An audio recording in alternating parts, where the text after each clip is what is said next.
तंत्रिका नियंत्रण एवं समन्वय, जिसे हम न्यूरल कंट्रोल एंड कोऑर्डिनेशन भी कहते हैं। आज का हमारा लक्ष्य बहुत ही स्पष्ट है। हमारे पास इस विषय के 16 पन्नों के एकदम डिटेल्ड पीडीएफ नोट्स हैं और हम लोग इस मास्टर क्लास में हर एक पेज, हर एक हेडिंग और हर एक लाइन को बिल्कुल उसी क्रम में पढ़ेंगे। पहले मैं नोट्स की लाइन शब्दशः पढ़ूंगा और फिर हम उस पर चर्चा करेंगे ताकि श्रोताओं को बोर्ड परीक्षा के स्तर का सब कुछ एकदम आसान भाषा में समझ आ जाए। हाँ, और ये सच में एक जबरदस्त सेशन होने वाला है। हम लोग बिल्कुल एक लाइव क्लासरूम की तरह आराम से, बिना किसी जल्दबाजी के हर एक कॉन्सेप्ट को खोलेंगे। बिना समय गवाए सीधे पेज नंबर 1 पर आते हैं। यहाँ सबसे पहली हेडिंग दी गई है तंत्रिका नियंत्रण एवं समन्वय, परिचय और समन्वय की परिभाषा। इसमें पहला बिंदु लिखा है, मैं पढ़ रहा हूं, समन्वय वह प्रक्रिया जिसके द्वारा दो या अधिक अंग एक दूसरे के कार्यों में मदद करते हैं और तालमेल बिठाते हैं। इसके आगे पीडीएफ में व्यायाम का उदाहरण दिया है और लिखा है कि जब हम व्यायाम करते हैं तो पेशियों के संचालन के लिए ऊर्जा की मांग बढ़ जाती है, ऑक्सीजन की आवश्यकता बढ़ती है, जिससे श्वासन दर और हृदय की धड़कन तेज हो जाती है। उसके बाद एक और परिभाषा है, समयावस्था या होम्योस्टैसिस, शरीर के आंतरिक वातावरण को स्थिर बनाए रखने की क्षमता। तो इस लंबे चौड़े टेक्स्ट को अगर हम बहुत ही आसान भाषा में समझें तो समन्वय को हम एक बेहतरीन स्पोर्ट्स टीम की तरह देख सकते हैं। मान लीजिए कोई दौड़ लगा रहा है तो उस व्यक्ति के सिर्फ पैर नहीं थक रहे हैं, उसके पैरों की मांसपेशियों को और ज्यादा ऊर्जा चाहिए। इस ऊर्जा के लिए तुरंत ज्यादा ऑक्सीजन की जरूरत पड़ेगी। अब इस ऑक्सीजन की मांग को पूरा करने के लिए फेफड़े तेजी से हवा अंदर बाहर करने लगेंगे और हृदय खून को बहुत स्पीड से पंप करने लगेगा। तो एक सिंपल सी दौड़ के लिए पूरा शरीर एक टीम की तरह काम करने लगा। यही समन्वय है। यहाँ चित्र में दिखाया गया है एक दौड़ते हुए व्यक्ति को जिसके हृदय और फेफड़े स्क्रीन पर हाईलाइट हो रहे हैं और उसके ठीक बगल में एक ध्यान यानी मेडिटेशन करते हुए व्यक्ति का चित्र है। ये दोनों चित्र समयावस्था को समझाते हैं कि चाहे आप दौड़ रहे हों या शांति से बैठे हों, शरीर अंदर से अपना बैलेंस बनाए रखता है। सही कहा। अब इसी पेज पर नीचे एक फैक्ट बॉक्स दिया है। इसमें लिखा है 2 प्रमुख तंत्र जो साम्यावस्था बनाए रखते हैं, तंत्रिका तंत्र और अंतःस्रावी तंत्र। इसके बाद हम पेज नंबर 2 पर आते हैं जहां इन दोनों तंत्रों के बीच का अंतर समझाया गया है। हेडिंग है तंत्रिका तंत्र बनाम अंतःस्रावी तंत्र। तंत्रिका तंत्र के पॉइंट्स हैं, ये एक व्यवस्थित जाल है, इसकी क्रिया त्वरित यानी तेज होती है और ये बिंदु दर बिंदु यानी पॉइंट टू पॉइंट जुड़ा होता है।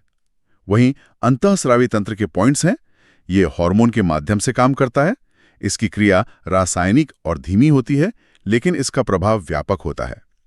नीचे एक नोट भी लिखा है कि आज हम मुख्य रूप से तंत्रिका तंत्र पर ही केंद्रित रहेंगे। हाँ, तो इन दोनों के अंतर को एक उदाहरण से दिमाग में बिठाना बहुत आसान है। तंत्रिका तंत्र एक पुराने जमाने की टेलीफोन लाइन की तरह है।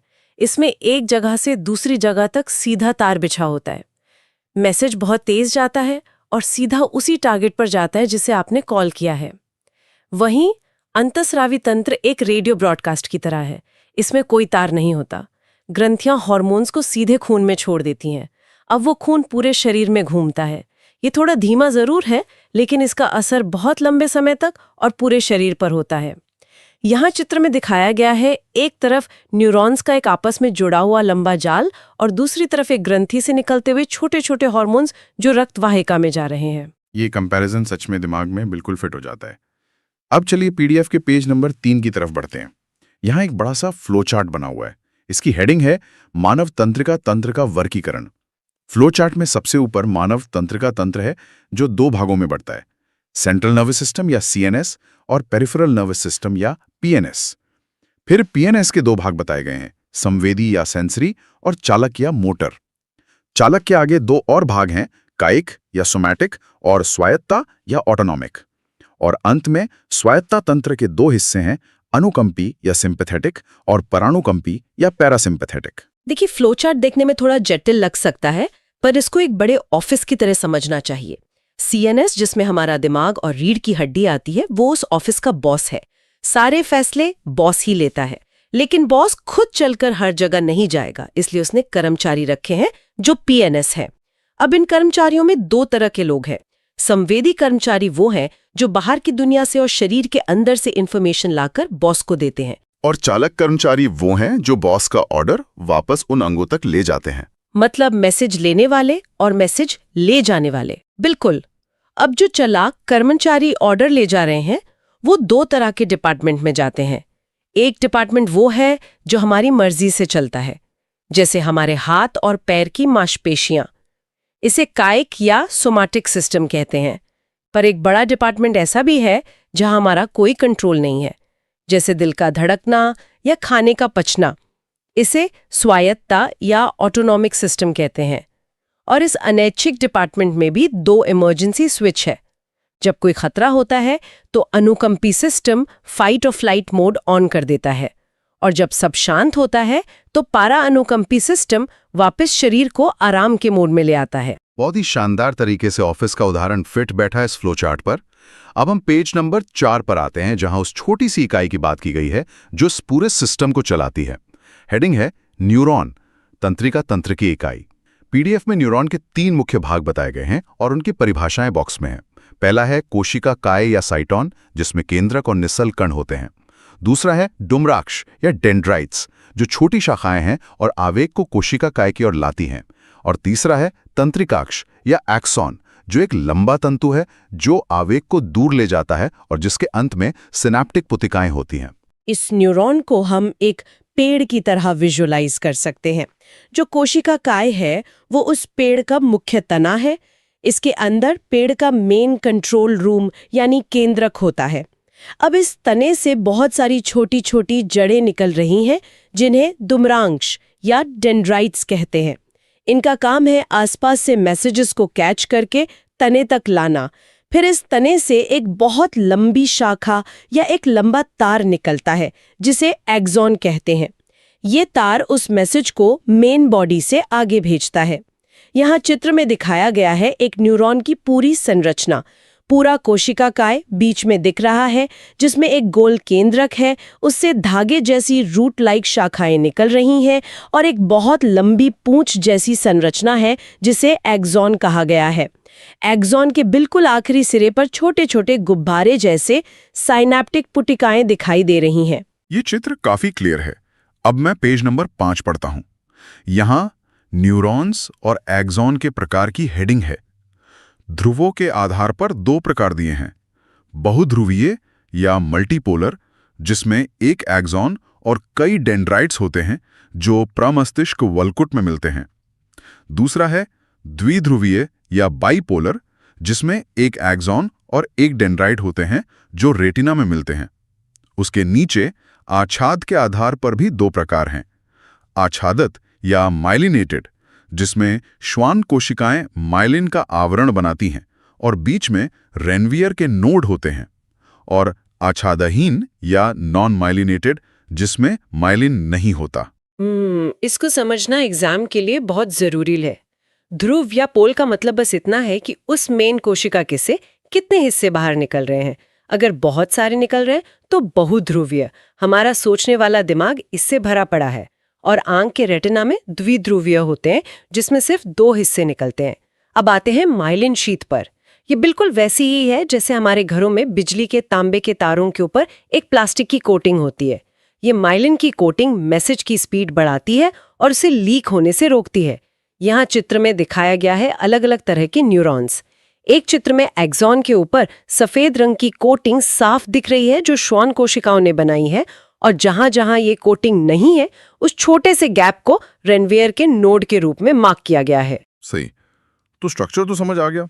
अब मैं पीडीएफ के पेज नंबर 6 पर जाता हूं, जहां काफी टेक्निकल चीजें हैं। हाँ। हेडिंग है तंत्रिका आवेग विराम काला विभव, जिसे रेस्टिंग पोटेंशियल कहते हैं। यहां पॉइंट्स लिखे हैं।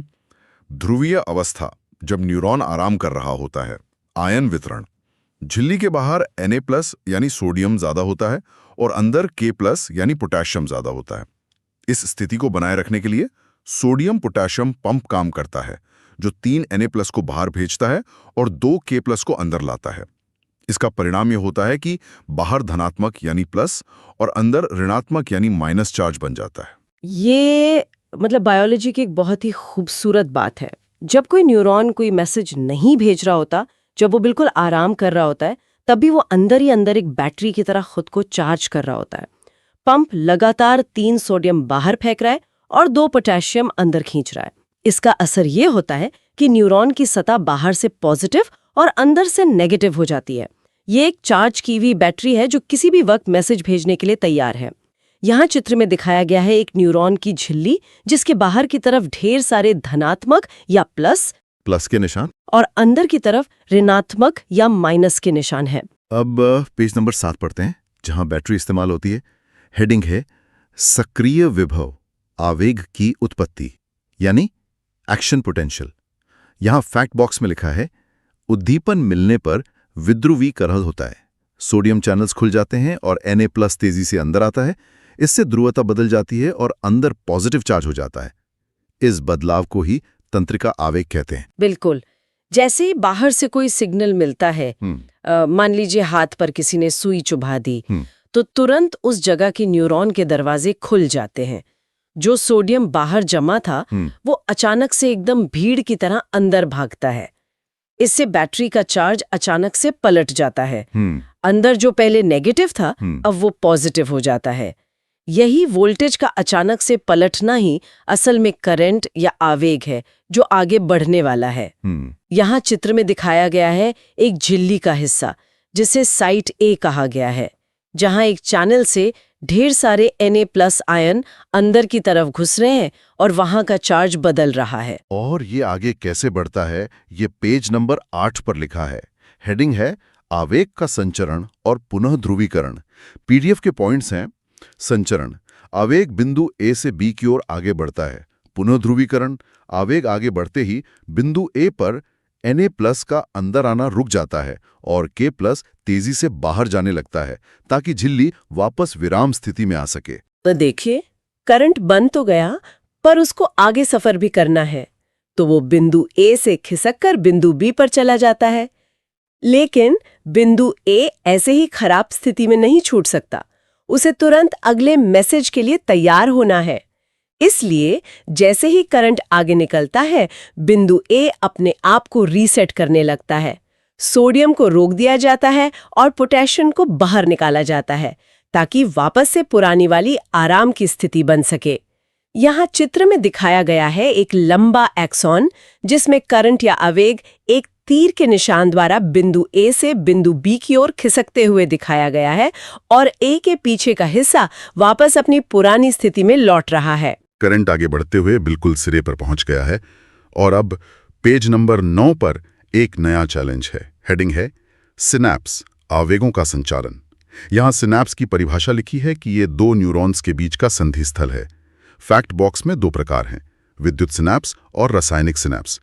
प्रोसेस स्टेप्स में लिखा है आवेग आखिरी सिरे तक पहुंचता है, पुत्तिकाएं फटती हैं, न्यूरोट्रांसमीटर्स दरार में छूटते हैं और अगले न्यूरॉन के ग्राहियों से जुड़ जाते हैं। ये समझाने के लिए सबसे मजेदार टॉपिक है। दिमाग के न्यूरॉन्स आपस में फिजिकल तारों की तरह जुड़े नहीं होते। 2 न्यूरॉन्स के बीच में एक खाई या दरार होती है जिसे साइनैप्स कहते हैं। अब इलेक्ट्रिक करंट हवा में तो उछलकर खाई पार करेगा नहीं, तो उस इलेक्ट्रिक मैसेज को उस खाई को पार करने के लिए एक केमिकल मैसेज में बदलना पड़ता है। जो एक्सॉन के आखिरी सिरे पर थैलियां थीं वो फट जाती हैं। उनमें से कुछ रसायन निकलते हैं जिन्हें न्यूरोट्रांसमीटर्स कहते हैं। ये रसायन उस खाई में तैरकर सामने वाले न्यूरॉन पर बैठे रिसेप्टर्स या ग्राहियों पर जा लगते हैं। जैसे ही वो जुड़ते हैं, अगले न्यूरॉन में वापस नया इलेक्ट्रिक करंट पैदा हो जाता है। यहाँ चित्र में दिखाया गया है एक एक्सॉन का सिरा जिसमें गोल गोल पुटिकाएं हैं जो फटकर हरे रंग के रसायनों को दरार में छोड़ रही हैं और वो रसायन अगले न्यूरॉन के यू शेप वाले ग्राहियों में फिट हो रहे हैं। वाह, तो मैसेज ने गैप भी पार कर लिया। अब हम सीधा पहुंचते हैं पेज नंबर 10 पर, उस जगह जहां ये सब सिग्नल्स जाते हैं। हेडिंग है मानव मस्तिष्क, सुरक्षा और विभाजन। सुरक्षा के नीचे लिखा है मस्तिष्क कपाल या स्कल में बंद रहता है। इसके अलावा 3 सुरक्षा परतें होती हैं जिन्हें मेनिंजीज कहते हैं। बाहरी ड्यूरामेटर, मध्य अरैकेनॉइड और आंतरिक पिया मैटर। और विभाजन में 3 भाग दिए हैं, अग्र, मध्य और पश्चिम मस्तिष्क। हमारा दिमाग इतना नाजुक और जरूरी है कि प्रकृति ने उसके लिए दोहरी सुरक्षा बनाई है। पहला तो एक सख्त हेलमेट है जिसे हम खोपड़ी या कपाल कहते हैं, और उसके अंदर 3 सुरक्षा गड्ढे लगाए गए हैं ताकि झटका ना लगे। इन्हें याद रखना बहुत आसान है। जो सबसे बाहर हेलमेट के पास है वो ड्यूरा मैटर है, मतलब ड्यूरेबल और सख्त। बीच वाली अरैक्नॉइड है, जो थोड़ी जाली जैसी होती है, और सबसे अंदर जो दिमाग की सतह से बिल्कुल चिपकी होती है वो पिया मैटर है। यहाँ चित्र में दिखाया गया है खोपड़ी की हड्डी और उसके ठीक नीचे लाइन से बनी हुई 3 सुरक्षा परतें, जो अंदर हरे और गुलाबी रंग के मस्तिष्क के ऊतकों को बचाती हुई दिखाई गई हैं। पेज 11 पर मस्तिष्क का पहला बड़ा हिस्सा है। हेडिंग अग्र मस्तिष्क, प्रमस्तिष्क या सेरेब्रम। पीडीएफ की लाइंस पढ़ रहा हूं। प्रमस्तिष्क मस्तिष्क का सबसे बड़ा भाग है। इसके 2 गोलार्ध होते हैं जो कॉर्पस कैलुसम नामक पट्टी से जुड़े होते हैं। इसकी बाहरी परत को प्रमस्तिष्क वल्कुट कहते हैं, जो ग्रे मैटर से बनी होती है, और आंतरिक भाग व्हाइट मैटर से बना होता है। हाँ, ये हमारे दिमाग का सबसे बड़ा और सोचने समझने वाला हिस्सा है। हमारी याददाश्त, बुद्धि, चेतना सब यही है। इसके 2 हिस्से होते हैं, लेफ्ट ब्रेन और राइट ब्रेन। इन दोनों के बीच आपस में बातचीत करवाने के लिए एक ब्रिज होता है जिसे कॉर्पस कॉलोसम कहते हैं। इसका जो बाहरी हिस्सा है, जहां सारे न्यूरॉन के कोशिकाएं इकट्ठा होते हैं, वो स्लेटी या ग्रे दिखता है, इसलिए उसे ग्रे मैटर कहते हैं। सारे बड़े फैसले यहीं होते हैं। और जो अंदर का हिस्सा है, वहां उनके सफेद कोटिन वाले एक्सॉन भरे होते हैं, इसलिए वो व्हाइट मैटर कहलाता है। यहाँ चित्र में दिखाया गया है प्रमस्तिष्क के विशाल और मुड़ी हुई संरचना, और दोनों हिस्सों के ठीक बीच में एक पतली सफेद पट्टी जैसी संरचना दिखाई गई है, जो कॉर्पस कॉलोसम है। अब पेज 12 पर अग्र मस्तिष्क के ही बचे हुए भाग हैं। हेडिंग है अग्र मस्तिष्क, थैलेमस और हाइपोथैलेमस। टेक्स्ट है, थैलेमस एक रिले सेंटर की तरह काम करता है। हाइपोथैलेमस शरीर के तापमान, भूख और प्यास को नियंत्रित करता है। और इसके अलावा एक लिम्बिक तंत्र होता है जो अमिगडला और हिप्पोकैम्पस से मिलकर बनता है और भावनाओं का नियंत्रण करता है। इन तीनों का रोल बहुत स्पेसिफिक है। थैलेमस को आप एक बड़े दफ्तर का रिसेप्शनिस्ट मान लीजिए। जो भी बाहर से सिग्नल आता है, रिसेप्शनिस्ट तय करता है कि उसको दिमाग के किस रूम में भेजना है। हाइपोथैलेमस भले ही छोटा है, पर वो हमारे शरीर का थर्मोस्टैट है। हमें भूख कब लगेगी, प्यास कब लगेगी, गर्मी या सर्दी कैसे हैंडल करनी है, सब यही देखता है। और जो लिम्बिक तंत्र है, वो हमारा इमोशन सेंटर है। हमें गुस्सा आना, डर लगना, खुशी महसूस होना, ये सब यही कंट्रोल करता है। यहाँ चित्र में दिखाया गया है मस्तिष्क के ठीक बीचों बीच अंधकार रूप में थैलेमस, और ठीक उसके नीचे नीले रंग में मार्क किया गया छोटा सा हिस्सा जो हाइपोथैलेमस है। बहुत खूब। अब पेज 13 पर चलते हैं।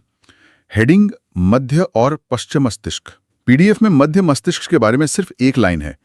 इसमें 4 पिंड होते हैं जिन्हें कॉर्पोरा क्वाड्रिजेमिना कहते हैं, और पश्चिम मस्तिष्क के 3 भाग हैं, पोन्स, अनुमस्तिष्क या सेरिबेलम और मेड्यूला। नीचे एक नोट लिखा है, मध्य मस्तिष्क, पोन्स और मेड्यूला मिलकर मस्तिष्क स्तंभ या ब्रेन स्टेम बनाते हैं। मध्य मस्तिष्क के जो 4 पिंड हैं, वो मुख्य रूप से हम अचानक कोई आवाज सुनकर मुड़ते हैं या देखते हैं, उन रिफ्लेक्सेस को कंट्रोल करते हैं। पश्चिम मस्तिष्क में सबसे दिलचस्प है अनुमस्तिष्क यानी सेरिबेलम। जब हम साइकिल चलाते हैं, नाचते हैं या सीधी लाइन पर चलते हैं, तो हमारा बैलेंस यही बनाता है। और सबसे नीचे होता है मेड्यूला, जो सीधा रीढ़ की हड्डी से जुड़ता है। ये सबसे वाइटल यानी जरूरी काम करता है, जैसे सांस लेना और दिल धड़काना। इन पर हमारा कोई जोर नहीं होता। और अगर हम मध्य मस्तिष्क, पॉन्स और मेड्यूला को एक लाइन में देखें, तो ये एक डंडी की तरह दिखते हैं, जिसे ब्रेन स्टेम कहते हैं। यहाँ चित्र में दिखाया गया है मध्य और पश्चिम मस्तिष्क के सारे भाग, विशेष रूप से पीछे की तरफ एक पेड़ की शाखाओं जैसी मुड़ी हुई संरचना को हाईलाइट किया गया है, जो अनुमस्तिष्क है। पेज 14 पर एक बहुत महत्वपूर्ण टॉपिक है जहां दिमाग का इस्तेमाल नहीं होता। हेडिंग है प्रतिवर्ती क्रिया या रिफ्लेक्स एक्शन। परिभाषा है किसी बाहरी उद्दीपन के प्रति होने वाली अनैच्छिक और त्वरित प्रतिक्रिया। पीडीएफ में एक पथ या रास्ता दिया गया है, ग्राही अंग से संवेदी न्यूरॉन तक, वहां से मेरुरज्जु यानी स्पाइनल कॉर्ड तक, और फिर चालक न्यूरॉन से सीधे मांसपेशी तक। इसे समझने का सबसे क्लासिक उदाहरण वो गरम तवे वाला है। अगर आपका हाथ गलती से किसी गरम चीज पर लग जाए, तो आप सोचते नहीं है, हाथ तुरंत पीछे खींच जाता है। ऐसा इसलिए होता है क्योंकि इस क्रिया में सिग्नल दिमाग तक जाता ही नहीं, वो रास्ता बहुत लंबा हो जाएगा। सिग्नल हाथ से सीधा रीढ़ की हड्डी तक जाता है और रीढ़ की हड्डी तुरंत आदेश दे देती है कि मांसपेशी को खींचो। इसे रिफ्लेक्स आर्क कहते हैं। यहाँ चित्र में दिखाया गया है, एक हाथ गरम तवे को छू रहा है और वहां से एक लाल रंग की लाइन संवेदी न्यूरॉन को दर्शाती हुई मेरुरज्जु तक जा रही है और वहां से तुरंत एक नीले रंग की चालक न्यूरॉन की लाइन वापस आकर मांसपेशी को खींचने का आदेश दे रही है। अब हम पेज 15 पर पहुंच गए हैं। ये एग्जाम के पॉइंट ऑफ व्यू से बहुत अहम है। हेडिंग है परीक्षा के लिए महत्वपूर्ण अंतर। पहला अंतर है डेंड्राइट बनाम एक्सॉन। डेंड्राइट आवेग को कोशिका काई की ओर लाता है, एक्सॉन दूर ले जाता है। दूसरा अंतर है आच्छादी बनाम आच्छादीन न्यूरॉन। आच्छादी में माइलिन होता है और संचारण तेज होता है, आच्छादीन में नहीं होता और संचारण धीमा होता है। तीसरा अंतर है थैलेमस बनाम हाइपोथैलेमस। थैलेमस एक रिले सेंटर है, हाइपोथैलेमस तापमान और भूख प्यास का केंद्र है। ये पेज एक तरह से बच्चों के लिए क्विक रिवीजन ट्रिक है। बस याद रखिए, डेंड्राइट पास लाता है, एक्सॉन अवे या दूर ले जाता है, माइलिन वाली वायर में स्पीड हमेशा तेज होगी क्योंकि करंट लीक नहीं होता, और थैलेमस और हाइपोथैलेमस के रोल को ऑफिस के रिसेप्शनिस्ट और थर्मोस्टाट वाले उदाहरण से याद रखना सबसे आसान है। बिल्कुल। और अब हम आखिरी पेज यानी पेज 16 पर हैं। हेडिंग है महत्वपूर्ण स्मरणीय तथ्य। यहां 5 बुलेट पॉइंट्स दिए गए हैं, मैं पढ़ रहा हूं। पहला, मध्य मस्तिष्क, पॉन्स और मेड्यूला मिलकर मस्तिष्क स्तंभ बनाते हैं। दूसरा, सोडियम पोटेशियम पंप 3 Na+ बाहर और 2 K+ अंदर करता है। तीसरा, लिम्बिक तंत्र भावनाओं और लैंगिक व्यवहार का नियंत्रण करता है। चौथा, न्यूरोट्रांसमीटर रासायनिक साइनैप्स पर संदेश भेजते हैं। पांचवा, कॉर्पस कॉलोसोम प्रमस्तिष्क के दोनों गोलार्धों को जोड़ता है। इस आखिरी पेज ने तो पूरे अध्याय का मास्टर रिवीजन करवा दिया। अगर किसी छात्र को सिर्फ ये 5 तथ्य भी अच्छे से याद हैं, तो उसका पूरा बेस क्लियर है। ब्रेन स्टेम का स्ट्रक्चर, आयन पंप का 3:2 ratio, emotion centre limbic system, chemicals यानी न्यूरोट्रांसमीटर का काम, और हमारे राइट और लेफ्ट ब्रेन को जोड़ने वाला पुल यानी कॉर्पस कोलोसम। दोस्तों, हमारे पास एनसीईआरटी की साइंस की नोट्स क्लास 6 से लेकर क्लास 12 तक पूरी तरह उपलब्ध है। आप इन सभी पीडीएफ नोट्स का प्रिंट आउट भी निकलवा सकते हैं और यह सभी सामग्री बहुत ही कम कीमत में प्रदान की जा रही है। आपको यह भी मालूम होना चाहिए कि लगभग सभी प्रतियोगी और स्कूल स्तर की परीक्षाओं में पूछे जाने वाले प्रश्न एनसीईआरटी से ही आते हैं, इसलिए यह सामग्री आपके लिए बेहद उपयोगी साबित होगी। अगर आप ये एनसीईआरटी साइंस पीडीएफ लेना चाहते हैं तो अभी हमें व्हाट्सएप पर मैसेज करें। WhatsApp number 7739541921। आपकी तैयारी को मजबूत बनाने के लिए हम हमेशा आपके साथ हैं। अगर आपको यह वीडियो पसंद आए तो कृपया लाइक करें। जो लोग अभी तक चैनल को सब्सक्राइब नहीं किए हैं वे जरूर सब्सक्राइब करें। नीचे कमेंट बॉक्स में अपना फीडबैक अवश्य दें।